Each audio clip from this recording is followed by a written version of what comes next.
Welcome to this week's edition of Negro Please. We'd like to thank Cox Internet for keeping us on time and on schedule today. As they do every week since we moved into the new building. Yeah, shout out to Cox for nothing. I'm Dallas Scott. That is Hollywood Huff. We got Quan the 5'9", our producer, in the building today. Make sure you guys go check us out on YouTube. Log on, subscribe to our YouTube page, The Negro Please. On Facebook, The Negro Please. Just follow us on Instagram and everywhere. Please, we're begging. Quan, what's the information for Vegas Hype Media? Broadcasting live on Vegas Hype Media, VegasHypeMedia.com. VegasHypeMedia.com. Vegas Hype Media on Facebook and YouTube, so make sure you check it out. Check us out. All right. Every Thursday, 12-ish p.m., depending on what Cox Cable wants to do. How is it like every Thursday morning at like 11 a.m. they go crazy? Like, it doesn't even make sense. It's like, you know what? That block over there at 11 a.m. on Thursday, we just going to cut them off and see what happens. I'm willing to bet if somebody going on break, and instead of clocking out for break, they like hitting the power off switch or something, and it's just shut down this whole like sector of the city. Nobody's internet works right. It's been a kind of a goofy week for news stories this week. I don't even know how we don't start with Jussie. Jussie Smollett. Jussie Smollett, that famous French actor, as Dave Chappelle would say. This dude, like, he gets the Sit Your Ass Down award, right? Like, because you won. Yeah. Right? You won. There were no charges filed against you. They found out you were a liar. And then you want to go and run your mouth. Right? Like he is wont to do. So he's running his mouth, and now he makes the police in Chicago mad. They find a special prosecutor, and now he's indicted on 6 counts. Now they're all disorderly conduct charges, and he got away with 16 felonies. They wiped the 16 felonies out, but that was enough for him. He just couldn't shut his mouth. He wanted to keep running his mouth. Now he's being charged with 6. They're misdemeanors, but this isn't over with now, right? Like, Jussie Smollett should have been like out of our crosshairs, right? We should not even be thinking about this guy right now. He's not going to be on the Empire last episode, but no, he wants to be in the news because now he's going to get indicted on 6 misdemeanor counts. I'm sure this will probably get pleaded down to nothing, and sometimes you just got to know when to shut up. You know, we talked, I think it was last week, we talked about how most celebrities, they just kind of pay to for something to be done and over with. Right. We talked about the Kobe thing. I mean? Yeah. So people, they get in trouble, and it's like, you know what? I'll plead to a misdemeanor just for this to be done, or I'll pay $2 million for everybody just shut up and we just go our separate ways because you just want to move on with your life. This guy seems to do the opposite. He he doesn't want this to be over. He wants it to keep coming back. I mean, you legit won. They literally they said that there was basically nothing they can charge him with. Everything was dropped. You go left, we go right, and we're done. Right. But then you got to go and basically go on a world tour of how I was right and they were wrong. And I don't know if you ever got into an argument with the police, but they're pretty hard to win. No, not the police. But he did win, right? He won his argument with the police. They dropped 16 felony charges against Jussie Smollett. Wow. And he couldn't keep his mouth shut. So he just pissed somebody off, and now they're like, you know what? We're not done with you. We're going to drag you some more. All you had to do was take the win. Like, it's hard to take an L. I get that, right? Yeah. But this is the bad winner, right? Yeah. This is the guy who, like your team wins by 16 touchdowns in the state championship game, and you can't just walk off the field and be proud, right? Yeah. Like, you want to walk over to every cheerleader on the other team and talk trash to them. You just can't just be like, yeah, I won, woo, and just walk away. No, you got the trophy, dude. Now they're taking it back. And now you might get a participation trophies where you can participate in jail. Like, this doesn't make any sense. If you're a producer or a casting director, do you even want to work with this dude now? No. Who does? Like, right? Like, Lee Daniels is his boy. And Lee Daniels doesn't even want anything to do with him. Like you got to think there are some people who controversy kind of puts them into the spotlight, right? And that controversy kind of sells in a sense where it's, oh, this person's hot right now. Right, even though right. it's a negative thing, he's hot. Like this doesn't even do that for him. No. This doesn't give him any street credit. No. This 50 Cent got shot 9 times, right? Right. That kind of made him like a superstar in rap because he had a story to tell. Dude survived 9 gunshots. It was proof he was out there in the streets and all that. This story doesn't make you gangster. But he survived 16 felonies. Right? Like how much like street cred can you get for surviving 16 felony charges? Good point. But no, like I don't know a brother ever in the history of the world that survived 16 felonies. Nah. He was the one guy. He's gonna be doing Tyler Perry movies for the rest of his life. That's all. I'm just. That's his best case scenario. Right. That's his like best case. Maybe Robert Townsend will come out of retirement and make some movies. I don't understand. Like I just. He could play Robert Townsend in a biopic. I could see it. Wow. So I don't know if you guys know who Dr. William Bynum Jr. is. Never heard of him? Yeah, me either. But he is or was the president of Jackson State University. Mm-hmm. He's got a pretty impressive resume, but he had to resign this week. And he had to resign this week because he was caught up in a prostitution sting. And he had a little bit of marijuana on him. So, this was a sting. This was actually something done by the Clinton, Mississippi Police Department. Yeah. They set it up. They were on the, as they call it, through the dark websites. It's not Facebook because you can't do that on Facebook anymore. So I've been told. Right. But I have a problem with this, right? And I guess it's because I'm jaded because I live in Nevada. As long as these women are not being trafficked, and these women are doing this of their own free will, why is prostitution still an issue in this country? I understand children, and I understand people being forced to do something that they don't want to do. Right. But if you are a grown woman or a grown man and somebody will pay you for sex, I don't understand why this is an issue anymore. I mean, if somebody paid me for sex, I could probably put in a good 20 minutes a day worth of work. You know how much money I think I could just, like, who doesn't want to work for 20 minutes a day and just get a check, right? Or not even a check, cash. Right. Right? Like, right. And then the whole marijuana thing, again, because I live in Nevada and every state around us has legalized marijuana, like, I don't understand why these are huge offenses to people. Yeah. It's a lot of, and most of our laws, most of everything that we do in this country was put into place 100 years ago.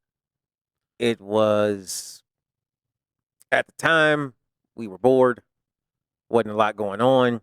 So anything that people did was, in a sense, like, it's kind of like, you hear about these laws, like, I think it's Virginia right now. They're just now passing a bill to make it so it's not illegal to have sex with someone that you're not married to. You know what I mean? Because when the Pilgrims came over and they decided to, make a constitution and write laws and all that, they put together, everything was based on some sort of religion. Everything was based in their belief, the church, and all of that. So it's hard to understand how people don't progress and just change things and say, you know what, back then, yeah, it was worth arresting people for, but today it's kind of a waste of our time, So I really wish that there were more progressive, I guess, lawmakers will be the right people, you know what I mean? Or somebody who could say, you know what, this law is stupid. Like, it's almost like marijuana. Like, you can't really link too many, enough violent crimes for it to matter, or enough crimes against other people for it to matter to continue to say, oh, marijuana should still be illegal. There's definitely, we are finding now more pros than cons with it. So when you see like a story like this and this guy's being arrested and it's like, oh yeah, he also has some marijuana on him. Like, generally that means he had a joint or he had enough for personal consumption. He didn't have like they would have said it if he had like 3 pounds on right, him. right, You know right. what I He mean? wasn't Or something like that. right, right. So it's not like he was trafficking drugs or, which is really only illegal for the purpose of taxes and, making money. But let's talk about some Yeah, stupid it's- laws that are on the books in some states. Let's talk about Alabama. In Alabama, it's illegal to drive blindfolded. That one should probably be on the books. yeah, that should be illegal. In Alaska, you can't put an animal in the back of an open vehicle. Okay, I can get that one. Back at like the back of your truck? Yep. Okay. Or like if you have the top down on a Corvette, you can't have an animal back there, or your convertible. Okay. I mean, I can see like safety of the animal. Animal might jump out. Or, Yeah. Okay. Arizona, it's illegal for a donkey to sleep in a bathtub. First of all, like, why you got a donkey in the bathtub? Like, why do you have a donkey in the house? What? but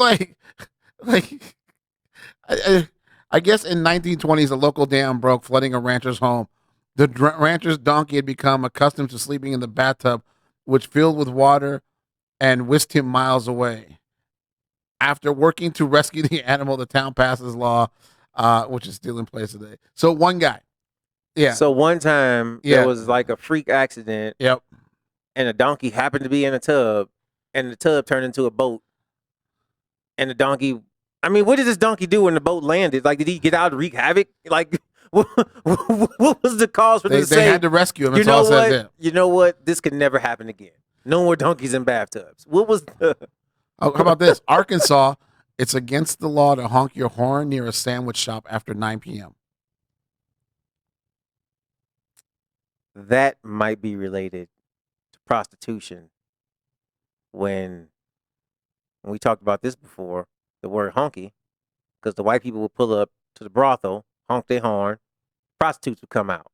That's where the word honky came from, right? Right. This is actually maybe sandwich shop. Maybe they don't want the sandwich shop to be confused. Apparently, most sandwich shops are closed after 9 p.m. in Arkansas. Anyway, I like this one. In Colorado, it's illegal to keep a couch on your porch. That just looks trashy. It does look trashy, but I mean, this is awesome. In like, Connecticut, it's a law that a pickle must be able to bounce. What? It's a law. What is the punishment for that crime? if I go to the store and buy a pickle and it doesn't bounce, what do I do? Call the police? Yeah. Say, hey, my pickle didn't bounce? What is the next step? That's what I want to know. Hey, sisters, you better be glad your weave isn't made out of dog hair, because in Delaware, it's illegal to sell dog hair. Wow. In Florida, it's legal. Parking fees toward animals must be paid. But like, you can legally, what? Wow. I like, you have to pay parking for animals. Did we get it? Are we back up and going, Quan? We're still working. All right. In Georgia, it's illegal to live on a boat for more than 30 days. Yeah, that's kind of dumb. In Hawaii, it's illegal to place a coin in one's ear. Man, every magician in the world, man, like. In Hawaii? Like, you can't do this in Hawaii. Like, I mean. This is like silly. Idaho, it's illegal to sweep debris into the street. I get that one's okay. I get that one. In Illinois, it's illegal for minors who are in culinary school to drink alcohol. Like, how the hell did that one come up? So it's illegal for minors in culinary school to drink alcohol. Isn't it illegal for minors to drink alcohol everywhere? Right, but apparently it's especially illegal in Illinois. Yeah, where did the culinary come from? Like, where did that? Yeah, were they just getting wasted instead of putting wine on the? They were drinking the cooking sherry, right? Yeah, you know what I mean. Like, is that what happened? How about in Indiana? It's illegal to ride a horse above 10 miles per hour. Okay. In Iowa, you can't throw a brick onto a highway. That just seems like common sense to me, right? How fast does a horse run? Oh, probably 40 to 50 miles per hour max. I bet. Okay. I should know this. Like as much as my ex-wife's into horses and stuff, I should really know. I feel like 40 miles an hour. Oh wow, sounds about right. This is funny to me, especially considering it's Kentucky, because Kentucky has a lot of like inbredness going on down there.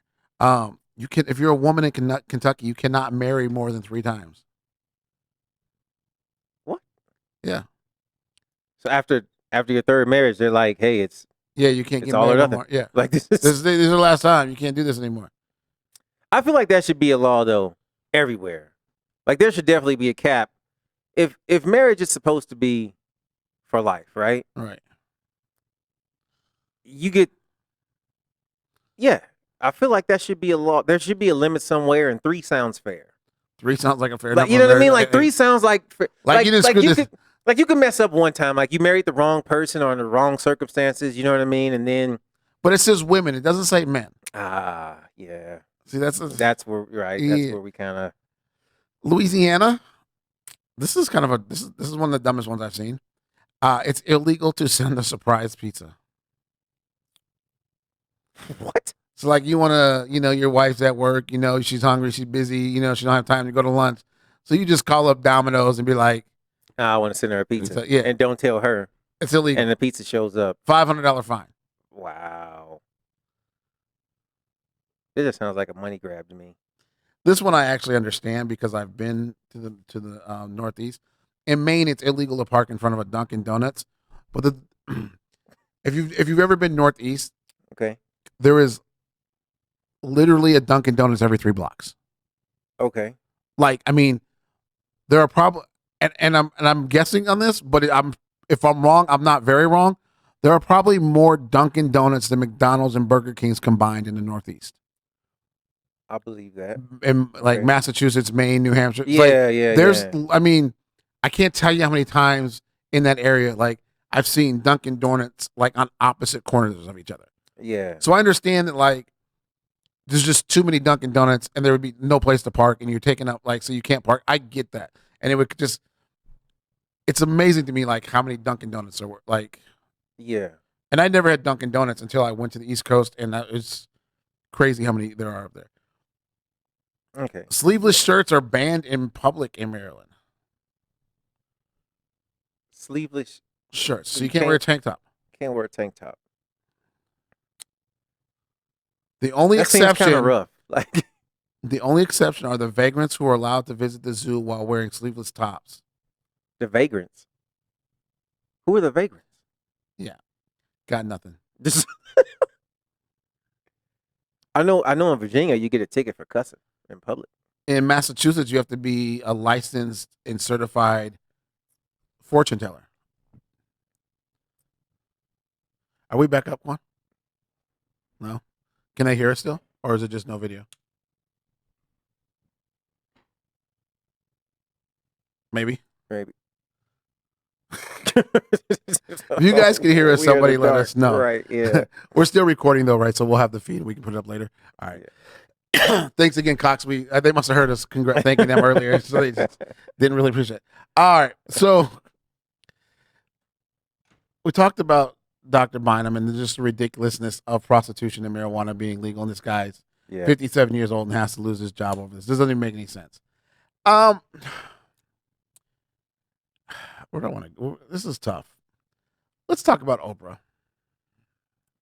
So Oprah. back in the late 90s, early 2000s, Oprah had this interview. And it's crazy because as people will do is, right, they'll just take this is going to happen to us one day, right? We're going to be famous. The show's going to be like nationally syndicated on Oprah's network. And there's something we're going to say here, and they're only going to take the phrase, and they're not going to take the follow-up phrase to it, right? Right. And it's going to become news. Oprah said she wishes she had been white growing up. And people, especially black people, are dragging her for this. Yeah. A, I think. B, we don't know what the rest of the conversation was because the clip literally stops as soon as she says that, right? There's no Right, follow-up. yeah, She doesn't say why she said it. Yeah. But as a black person in America, I don't know any other black person in America who at one point in their life wasn't like, damn, if I was white, this would be easier. Right. Right. Whether it's when you get pulled over by a cop, you're like, I wasn't Yeah. doing a damn thing wrong, and if I wasn't white, he wouldn't pull me over. I wish I was white at this moment. I think that every black person has wanted to at least know what white privilege feels like. You The thing the- that we have a beef with, you know. right. I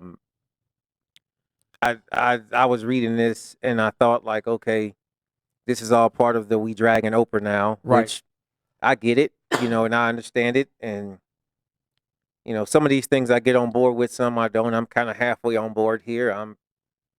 I kind of like boycotted by default. I was never like really following Oprah in the first place, but I keep my options open because if she wanted to sponsor this show right now, you think I'm about to turn down that cash? Right. Crazy. You know what I mean? But I'm reading this, and it's just some things where I'm, it's like as Black people, we want to be unified, we want to be on board, but sometimes we got to realize, like, you know what, this one thing over here, yeah, this is a real problem, but this right here, nah, this ain't it. This isn't. And this is kind of one of those things where it's like, this ain't it. I'm not about to take, if somebody talks for 10 minutes, you're not about to give me a 10-second snippet and tell me that's what the whole 10 minutes was about. So that's number one. Is kind of why I'm just like, whatever. At the same time, even in what she was saying, and you have to think, she was saying that when she was a little kid, she wanted to be white, or she wished she was white, or whatever, right? You got to think where this woman grew up, in the South. And in the time that she grew up, it wasn't 85. We talking what, the 60s? Yeah. You know what I mean? When Oprah was a kid? Yeah. So you talking about a time where Black people was getting lynched. You don't think a Black person was walking down the street at the time and was like, man, I sure wish I wasn't Black right now. I just want to go to the store and come back home. Safely. And not have to think about, what if this wrong white person see me? You know? I mean, I can't tell you how many times in my life I've saw something and be like, damn, that privilege would be nice. Man. Like if I could just have that for like 6 months, like how I could just change the fortune of my family, right? In general, just my entire family. So for Black people to drag Oprah for thinking this, it doesn't make any sense to me, because we've all thought this. And if you're a Black person, you tell me you've never thought, oh man, I wish I was white, even if for 1 second, I'm calling you full of shit. Yeah. You're lying. It's one of those things where I'm not even, in a sense, defending Oprah. Because I do feel like, you know what, if she said this 5 years ago and she was talking about, yeah, I wish I was white right now. Right. I would kind of be like, wait a minute, Oprah, what's going on? You know what I mean? Right. I would understand the backlash. I would understand the anger. This is an interview she did that was obviously public. It was on TV back in the 90s, just at a time where nobody really cared about, obviously, as much, because it was buried until now. And she's talking about something that happened when she was a kid. And it's just one of those things where it's like, look, I get it. We're upset about Oprah for, the things that she's been doing and saying and making these documentaries and fun and stuff about that are basically highlighting the negatives of Black people, right? And then her best friend, Gayle King, is kind of, they take the same thing. They took the one snippet of how she was, bad-mouthing Kobe, supposedly, in an interview, right? And so now people are digging up every negative thing they've ever done about Black people. And it's like, time out, guys. Like, we don't need to. Like, sometimes we have a good fire going. We don't need to keep putting gasoline and more wood and more paper on it. Like, now it's time for phase 2. It's like when Jay-Z said, we're past kneeling. It's not that the kneeling wasn't important. We're just on to the next part now. So we don't need to keep bagging and flaming Oprah. Now what? What do we do now? Let's move on to the next step. Like, if we done with Oprah, then let's be done with Oprah. I don't got time to just sit around like flaming and bagging on somebody day in and day out. I also feel like as Black people sometimes, I don't know if jealous is the word for it, but we become jealous of those celebrities that are Black that have transcended their Blackness. Michael Jordan is Black, but he's not Black to America. Yeah. People see him as Michael Jordan. They don't see him as a Black basketball player. Right. You know what I mean? Right. Like, Oprah isn't a Black lady who was on news. Oprah is Oprah. White women, Asian women, Latino women, Black women, people love her. She has transcended this, her Blackness. Right. Barack Obama's done that. Right. Right. Unless you're just, Barack Obama's either the nigger president or he was the greatest president. Right. Yeah. There's no in between on it. Because he transcended that Blackness to where people just see him as a Barack, not as a Black person. So I think as Black people, sometimes we become jealous of other Black people who have made that transition, right? Because it's different for us now, because we're still Black and they're still Black, but people look at us like we're Black and people look at her like she's Oprah. Right. They don't see black Right. first. They see Oprah first. Exactly. And where they look at us, they see us as black first. Right. And I think that's I believe there's some jealousy in the black community about that. I think when a person reaches a certain level of fame, there's all of a sudden this, no, they can't be this high. Right. They shouldn't be allowed to have this much. Like, why are they still relevant today? Right. You know what I mean? You have to think, as much as Bill Cosby was doing his entire life, his entire career behind the scenes, outside of the spotlight, there's a rumor that he paid for and helped sponsor even some of the marches that Martin Luther King did, and he bought equipment for things, and he put money into, like, HBCUs, but he and did that to this stuff day, very like- quietly. and that's what I'm With the saying. exception like, of the HBCUs, he's always been a right, big, yeah, he's a big proponent. supporter of those, but he did so much stuff behind the scenes, and then all of a sudden, when his demise came and started to come out, then people were like, "Oh, he was about to buy NBC." It kind of was silly to me, because it was like, he's been making big moves behind the scenes, so I don't think this is a whole conspiracy at this point. But this is a person that's larger than life, and we look at this person as, yeah, he's black, but just like Oprah or Michael Jordan, he's past that point now. Like, It's amazing how quickly they can come back, though. But right, you know what I mean? Yeah, Like and that's- Cosby showed you that, like, they can turn on you quick. right. You know what I mean? So Cosby was everybody's favorite. I think we were more in love with Bill Huxtable than we were with actual Bill Cosby. You know what I mean? Or Heathcliff Huxtable. I was like Heathcliff Heathcliff, Huxtable. yeah. So I mean, it's funny how things turn, because 2 years ago or 3 or whatever, when Monique was saying, Oprah is a joke, she's shady, she blackballed me and whatever, and everybody was like, don't you be talking about my auntie Oprah?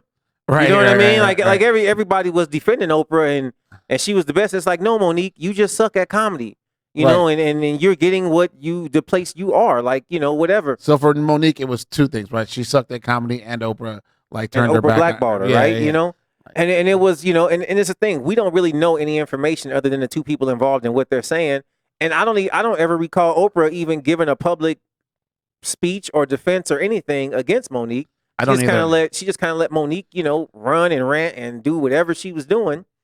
And now here we are 2 years later. We're like, but Oprah doesn't have to go down there, right? She doesn't have to. Let's be real. Like, Oprah's level 20 and Monique was level 4, right? Like, Oprah doesn't have to come down the elevator. She doesn't have to come down to the bottom. Where does she benefit by responding? Right. You know what I mean? Right. It's like you get like certain rappers, like Eminem's a great example, and you have everybody taking shots at him. He's got to pick and choose who he's going to respond to. He doesn't have to respond to anybody. He's, as far as battle rap goes, dude is the GOAT. Like, he's undefeated. He's number 2. You know what I'm saying? Number 2. I get whatever, man. I like to see LL Cool J and Eminem do some battle rap. That'd be good. Like, I like to see Cube too. I mean, I think, in my opinion, we're getting off subject here, but LL Cool J is the greatest battle rapper of all time. Yeah, probably. But No Vaseline. That's the best battle rap song of all time. Diss track of all time.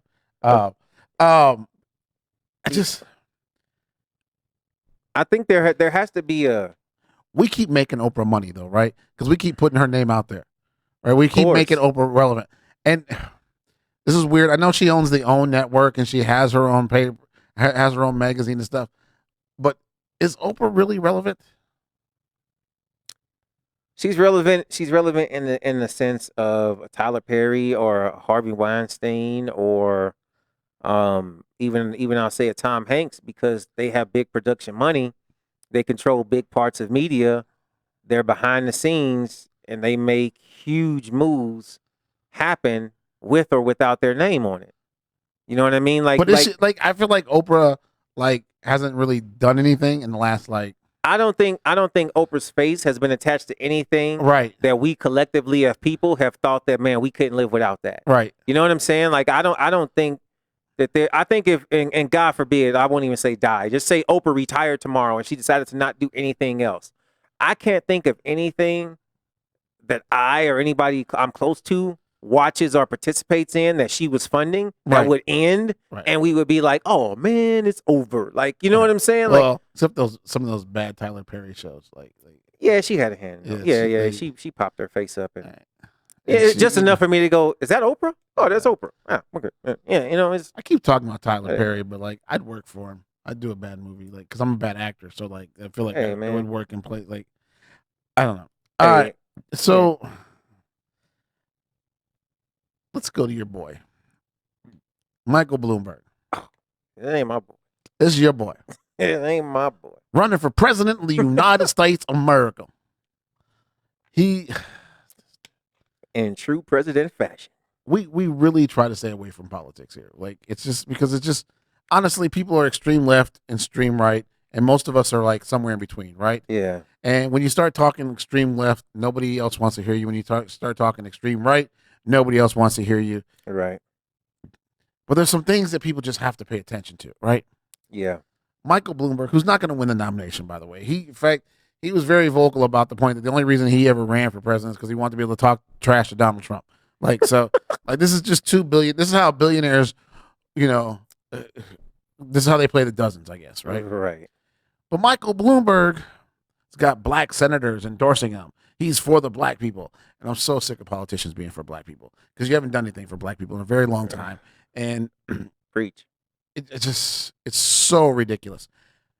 So But you don't like all the Tom Steyer billboards where he's helping black people or shaking hands with black people?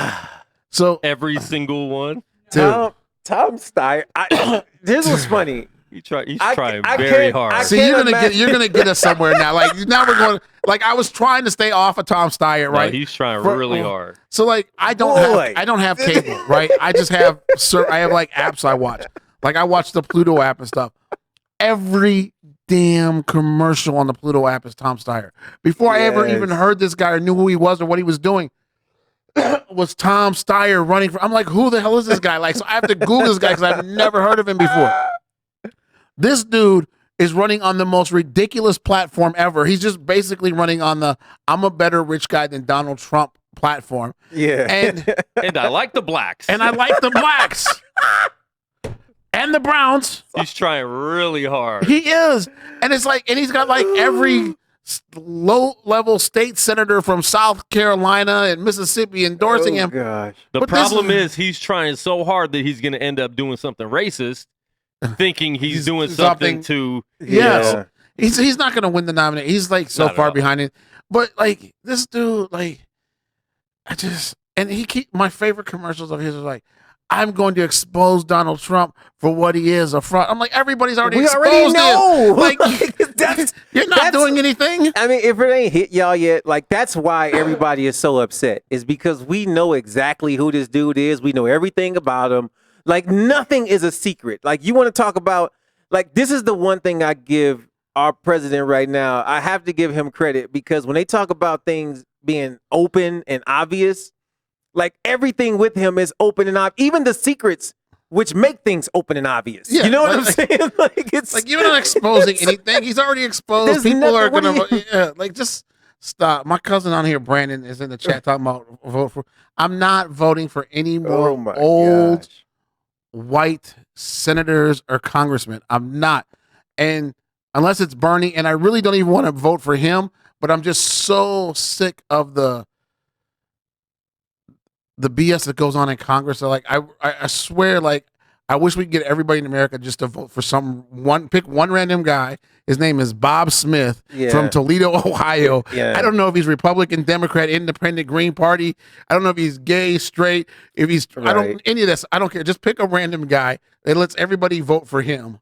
And we can't be any worse off, right? Like Yeah. it just Joe Biden, I'm so glad he's getting his butt kicked right. Like God, how do we get into It's- politics? Like we don't do this. Like anybody who comes out and goes, marijuana is a gateway drug. Dude, you're getting paid by all these pharmaceutical companies, right? But marijuana is the gateway drug, right? It's a gateway drug to releasing us from pharmaceutical companies. Right. Let's right. We- go back to Bloomberg. we got like 10 more. We got like 10 months of this left. I think so. Yeah, something like that. Like I'm already like so over the backbiting. I was and, like, over it a year ago. Yeah, like I'm it's just so done. yeah. Yeah. So Bloomberg. Yes. The guy who's Yeah. not going to win, Yeah. but he's the friend of black people. This is the problem you got to watch out. Go, read the quote. All right. I'm gonna read it. Let me pull it up really quick. All right, so Bloomberg, and this was I want to say a couple years ago, 2015, recording, and it's Michael Bloomberg defending his stop and frisk policy in New York.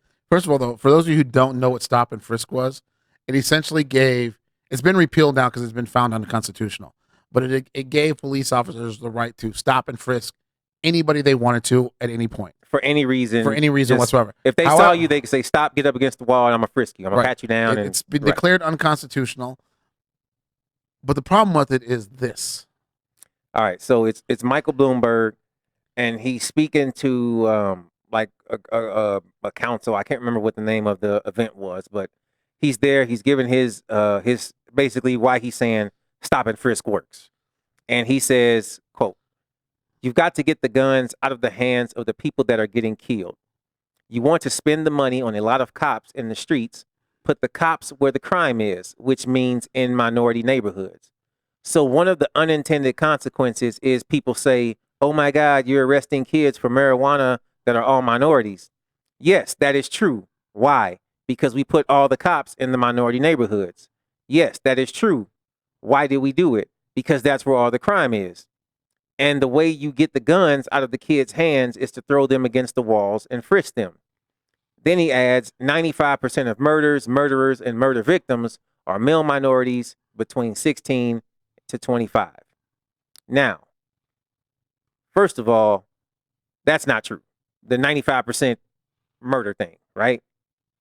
It's I have it here somewhere. It's like there's a stat that 95% of all stats are made up. That's literally him just making something up right there to sound like he's really smart. And because he's Michael Bloomberg, right? It's the Donald Trump effect too, right? Because Donald Trump does this all. He throws out a stat, and because he's the president, people are like, oh, it must be true, right? You know, he clearly this is why he did it because it clearly must be true. But if you just Google, you'll find out that it's completely asinine. And so when you read, it says the same year that Bloomberg is recorded talking about this, black men committed 36% of murders and were 52% of murder victims. And that's according to the FBI. So he was off by like 70%, right? Almost 70%. Yeah, so he was like way off. White men were 30% of murderers and 43% of murder victims, right? So this is... Wait. So there were more white murderers than black murderers? Did you say black murderers were 36% and white murderers were 43%? White murderers were 30%. Oh, and then victims, black men were 52% of victims, and white men were 43% victims. And how many black men were murderers? 36%. So it's 30% white, 30% white, right? So, and that's why when people try to throw out these numbers, I'm like, they're very close. The difference is the size of your neighborhood, basically. Right. I mean, these numbers are always very close. And so, basically, for those who still don't understand what was happening, basically, Michael Bloomberg, who was the mayor of New York City, I believe, at the time, or New York or wherever, right? And he basically says, look, in these minority neighborhoods, specifically targeting these specific neighborhoods, just because he made up this stat that 90-something% of crime happens there, he says, we're going to flood these neighborhoods with cops. We're also going to give these cops the ability to stop anybody they want and frisk them at any time they want. Now, as a result of just walking up to random people with no probable cause and frisking people, they find things like marijuana. That's where the marijuana came from, right? So now you have all these minorities who are just trying to smoke a joint, going to jail, who now have a criminal record because they got caught with marijuana, right?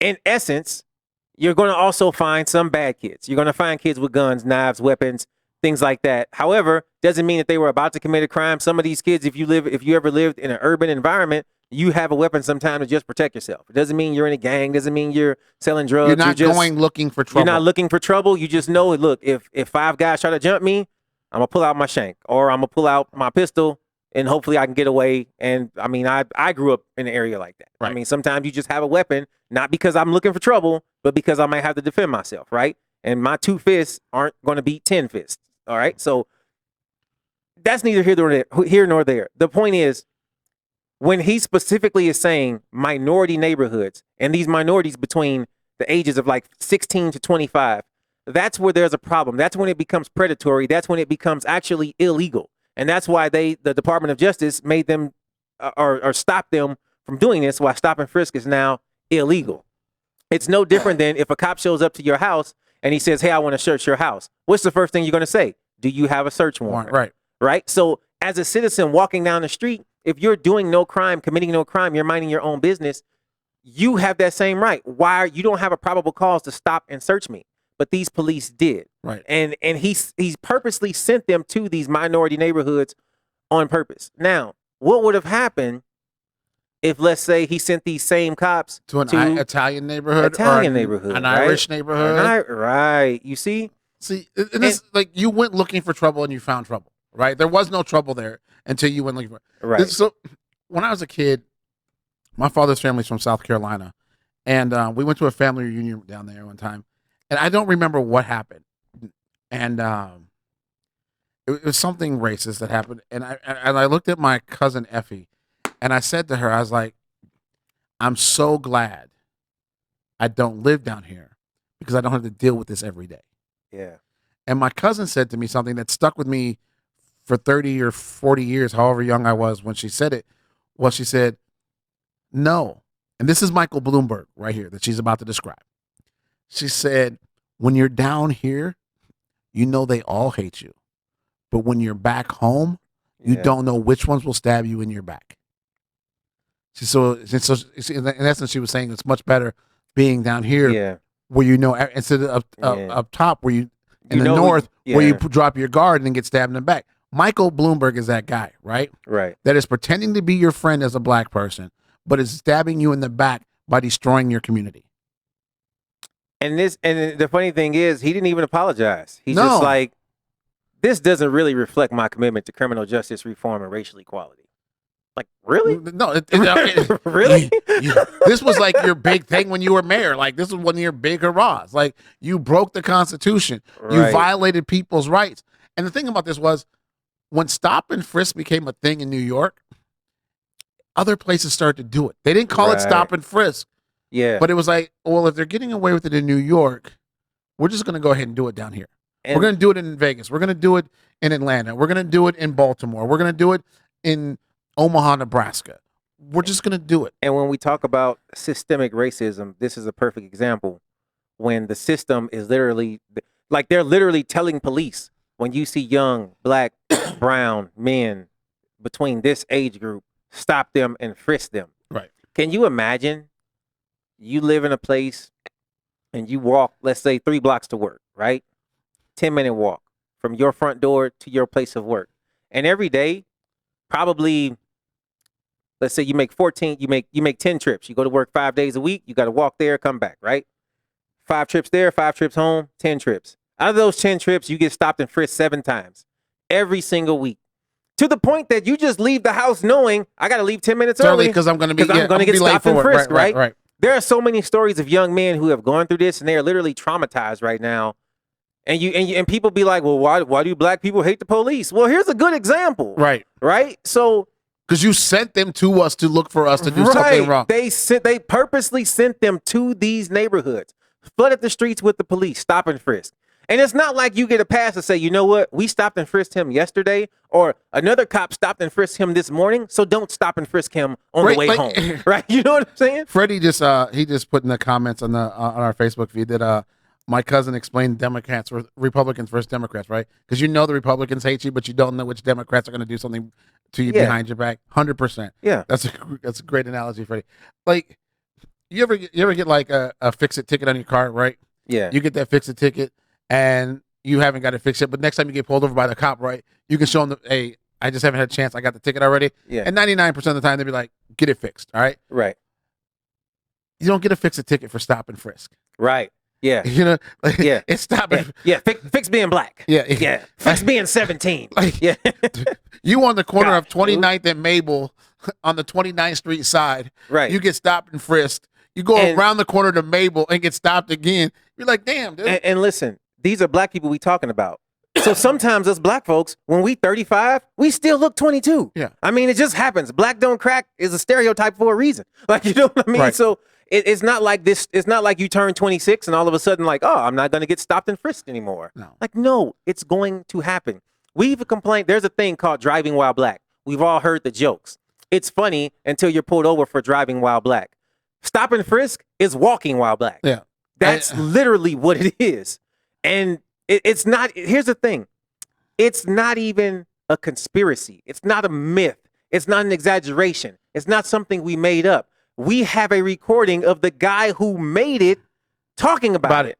You see what I'm saying? And basically justifying it in his own words. This is why we did it. That's a good point, right? You see what I'm saying? Now you have this evidence is not that, like you have evidence from this guy that this was intentionally done. It didn't just happen. Right. We intentionally did this, right? Right. And now I'm going to run for president as the. Like, can you imagine if he made stop and frisk legal? Oh, like, man. if the Supreme Court hadn't already said it was unconstitutional. Right. Like, can you imagine, like, if he was able to just do this nationally? Oh, we're just gonna let's go into Latino neighborhoods and black neighborhoods. And we're just gonna can stop anybody. Yeah. It's and here's the justification for it. It's to keep America safe from terrorists.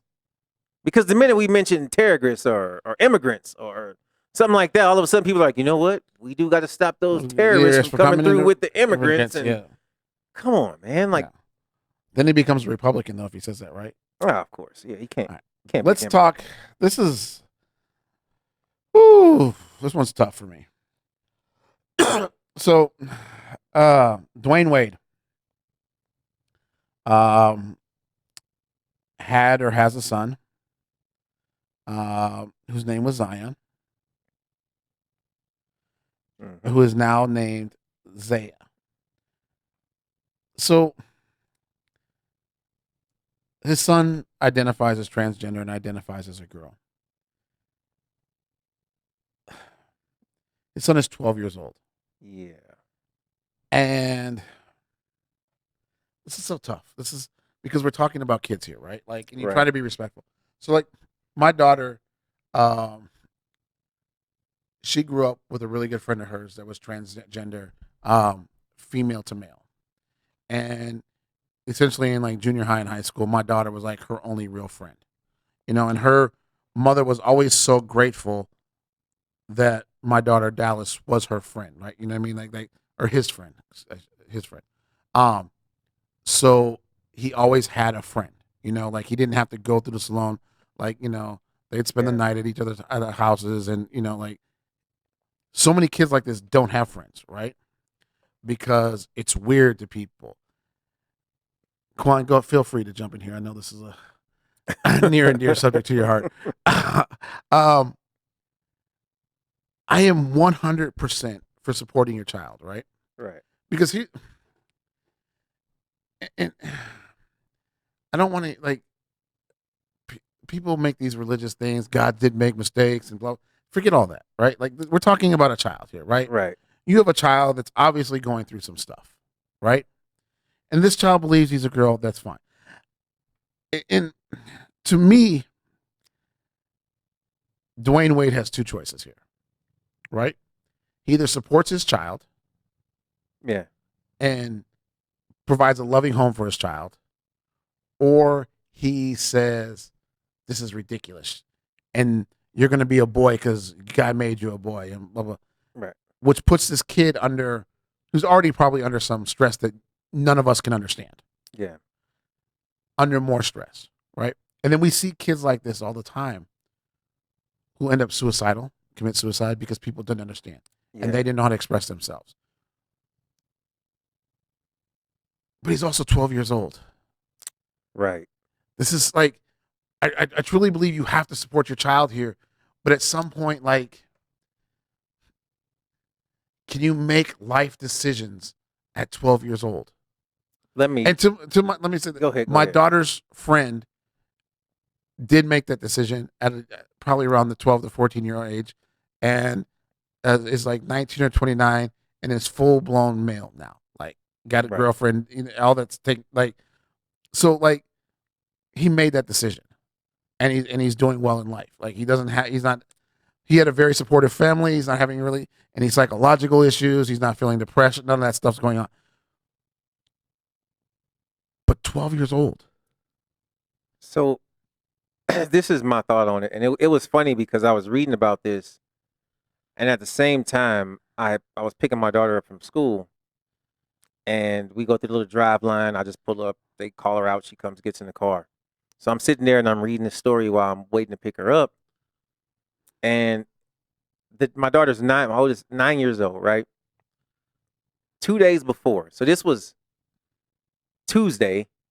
She gets in the car and she's like, is there a way I can change teachers? I don't really like my teacher and I want to change classes, and because this and this happened today in this class, and she's giving me this long explanation on why she should definitely be able to switch classes, right? Because it's not that she hates the teacher, it's these kids and this and that, right?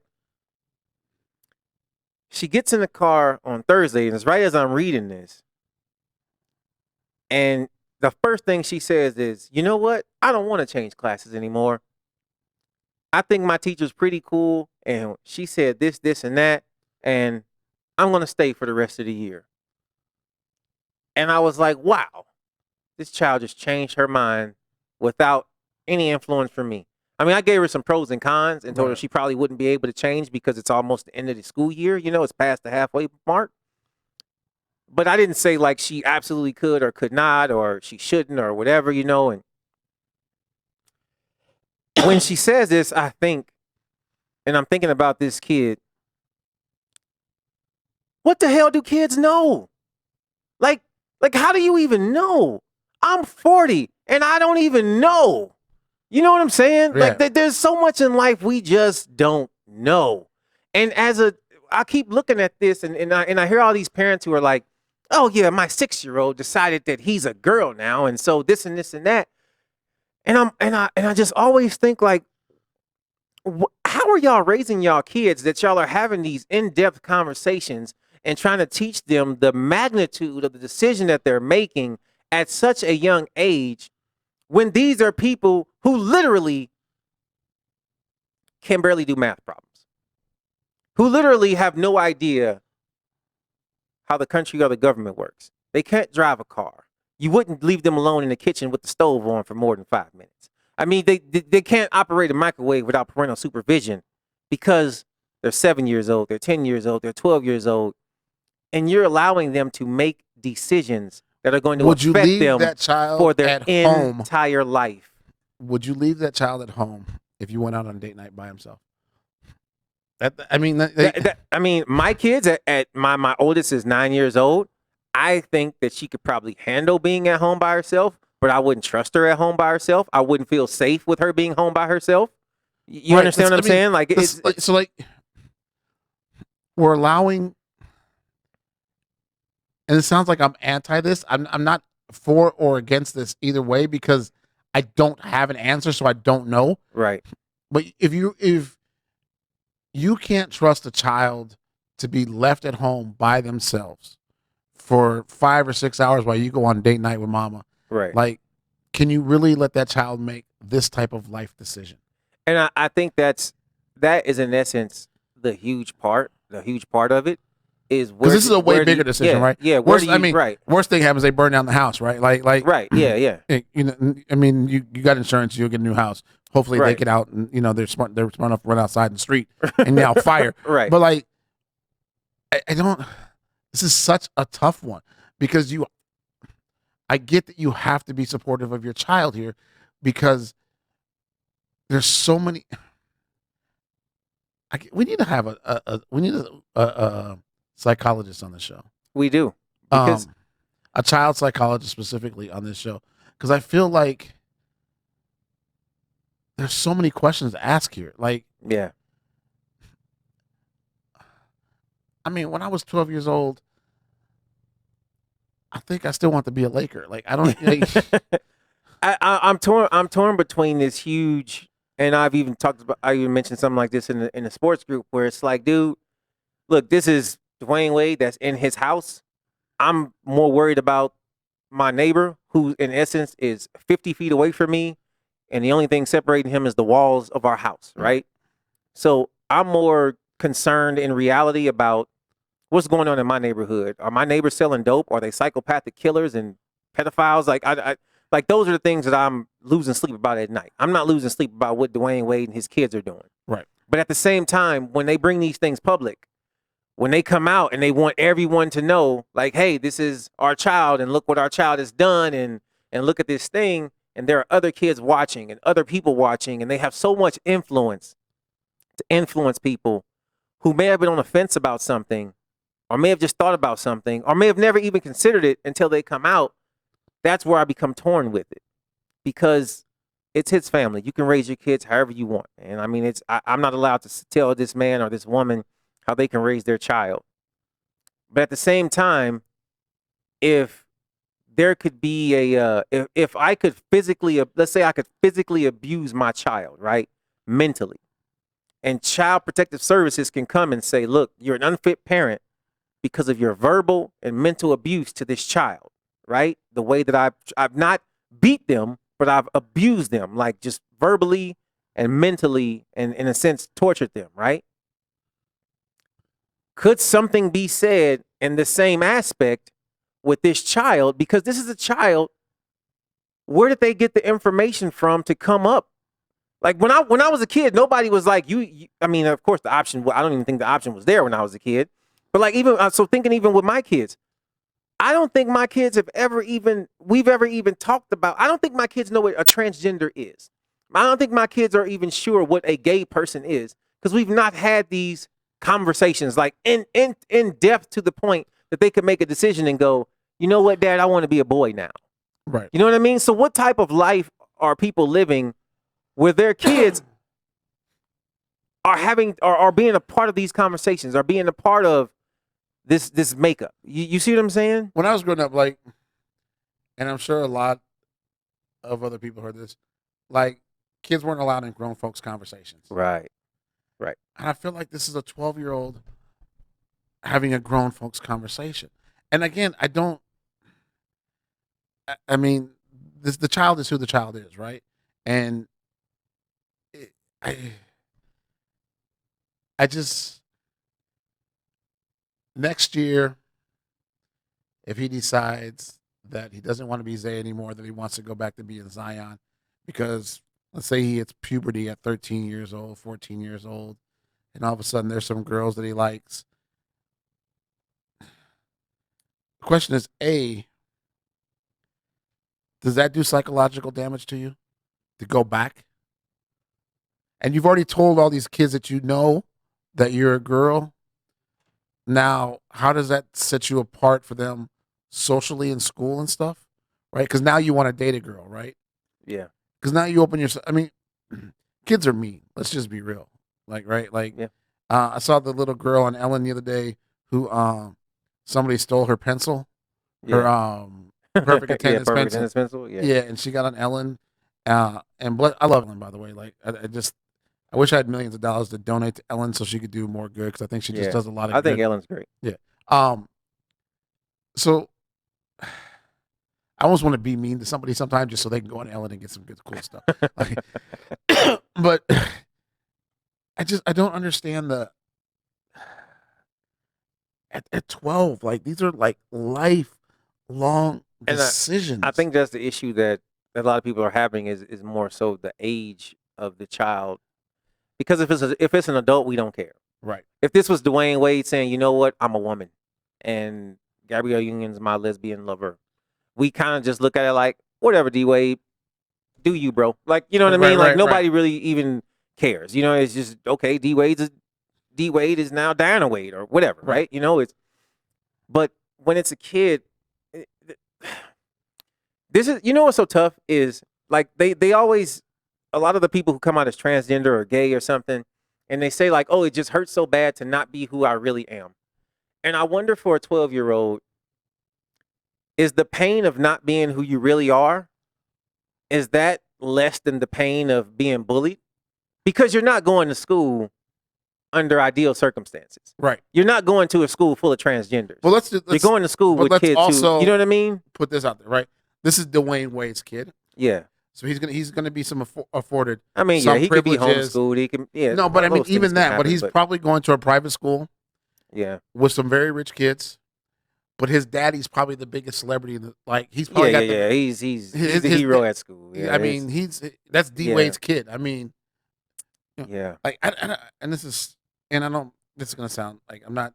Again, I don't have answers for this. I don't know how this works. It's hard to disagree with anything and not sound hateful, right, especially in this situation. Right, and I'm not trying to disagree. I'm just bringing up this point. Like, it doesn't say whether or not Zaya plays basketball or not. Like, because then if she plays basketball, does he get to play on the girls team now? Because that's or does he like? I don't. I mean, Dave Chappelle made a joke about it in his last comic stand-up thing about what if LeBron all of a sudden identified as a woman, and went to WNBA. right? Would he be allowed to play in the WNBA? And like, I guess I have a little bit of experience, but not really because my daughter's friend went through this, so I kind of like get what the parents went through, and I understand where they were coming from. But at the same time, like, lifelong decisions at 12. Would you allow your child to get a tattoo at 12? No, and I think that's my point. Is for me, I think that 12 is this is too young to have this decision. I think that the other question is what's not too young? 15, 16? Well, I mean, it's tough, right? Like, it's just as me personally, I think there's a standard that I feel like I have in my home regarding when I want my kids to be involved in any sexual activity. right. As a father of 3 girls, it's never, right? Right. Until 35, you're 40. 35 and married. Like, now you can go ahead. You know what I'm saying? But in reality, we all know it doesn't work that way.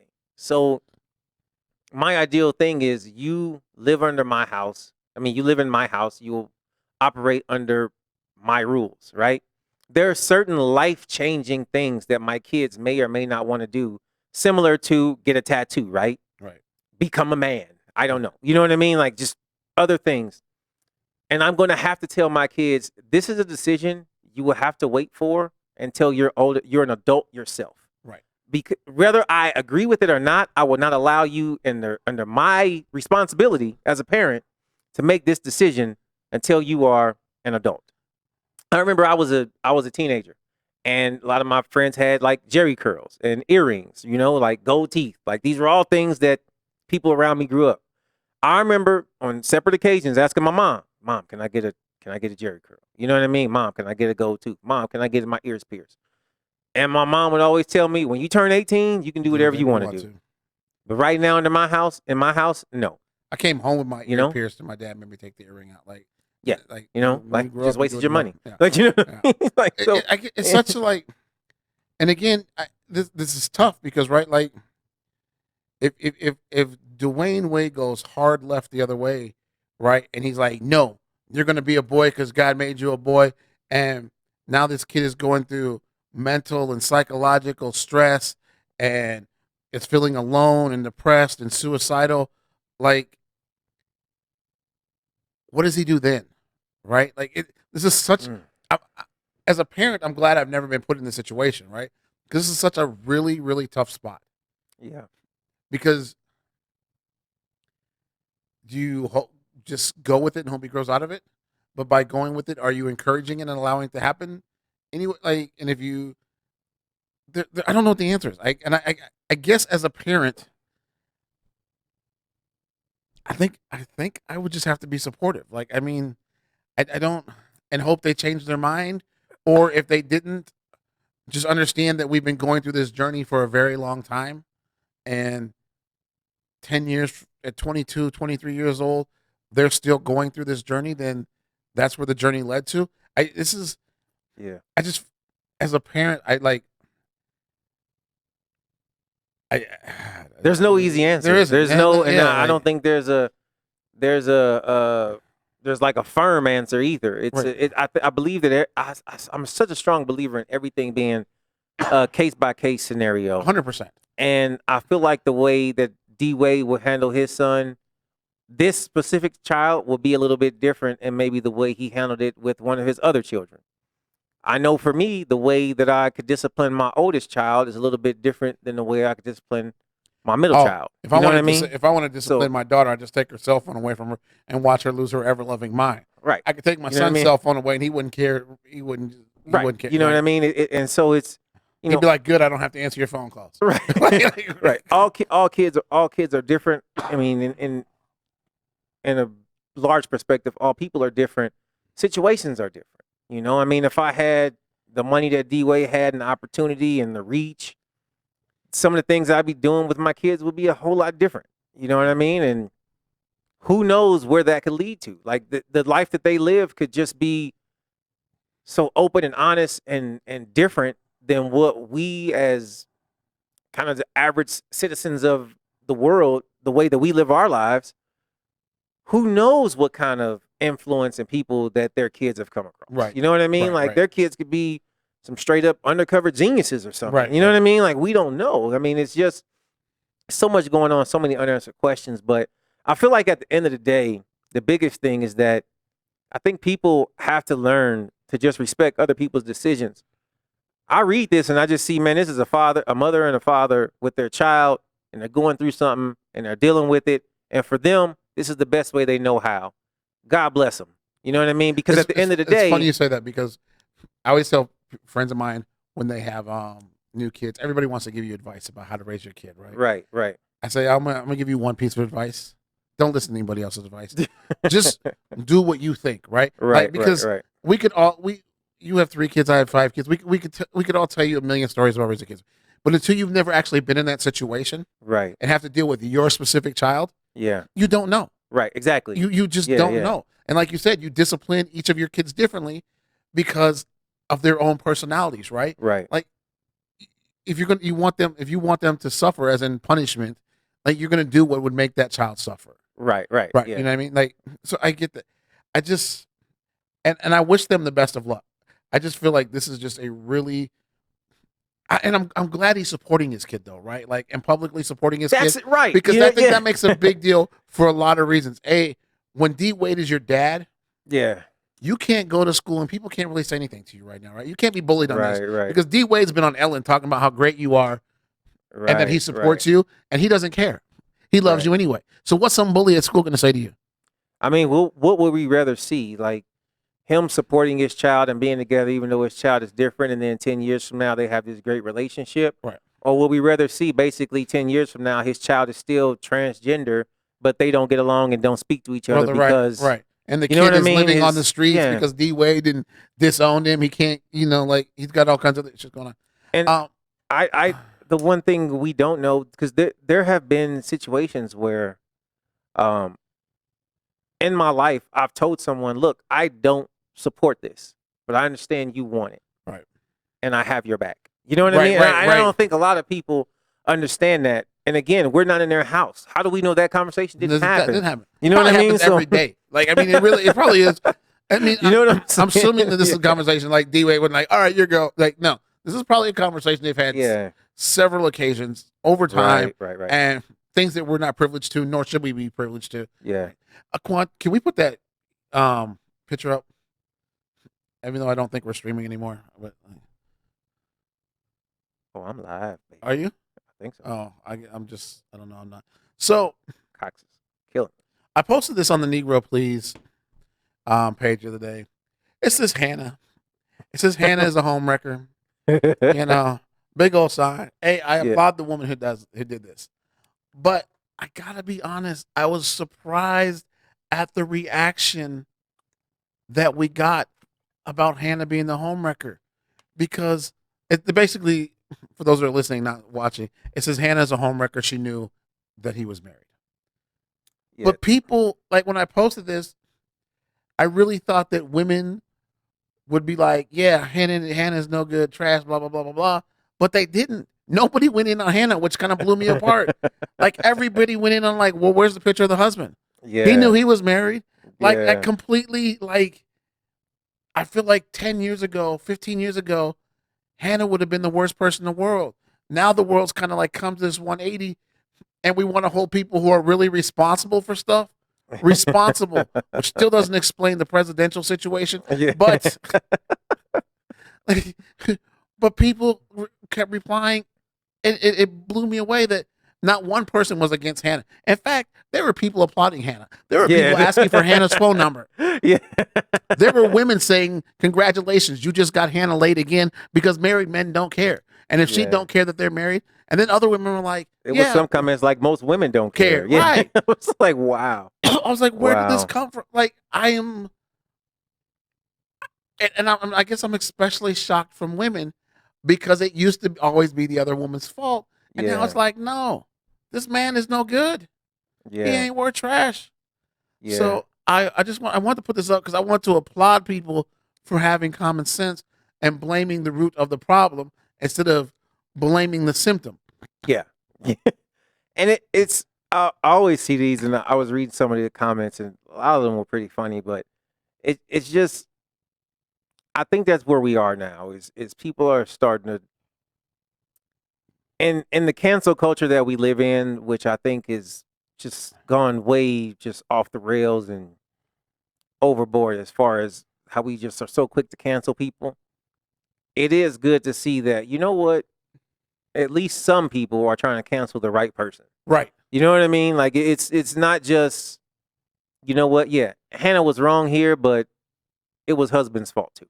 You know what I mean? So let's not just cancel her. Let's cancel the other part. Let's cancel the whole problem instead of just this one. So part can of we the problem. cancel Yeah. all of Congress and the presidency? Please. Can we just cancel them all? Yeah, let's just live in a free world with no government. Let's, let's govern ourselves. Oh wait, that's why we reelect these people. Yeah. All right. Enough of the politics for this week. I'm Dallas Scott. That is Hollywood Huff. This has been Negro Please. Please join us on Facebook. Subscribe to us on YouTube. It's all The Negro Please, The Negro Please on Instagram. Quan, Vegas Hype Media is vegashypemedia.com. And what else? It's on Vegas the board Hype- of it. What does it say? Vegas Hype Media Network and vegashypemedia.com. And YouTube, internet, all that stuff is Vegas Hype Media. You actually got a lot of pretty good shows on there. You even got your own little sports show on there. Very, very small. Very small. You got Your a own budget. little small sports show. It's a midget sports show. Midget sports show. Look at them with the politically correct terms today. Hey, Little- when they're little gonna have people. midget UFC fighters? I mean, I know you and Dana White are boys. Can you bring that up? I don't know. Try. We'll see you guys next week at 12 o'clock if Cox lets us. Switch to LV.net, everybody. LV.net. LV.net. LV.net. Make the switch today. Yeah. Make the switch.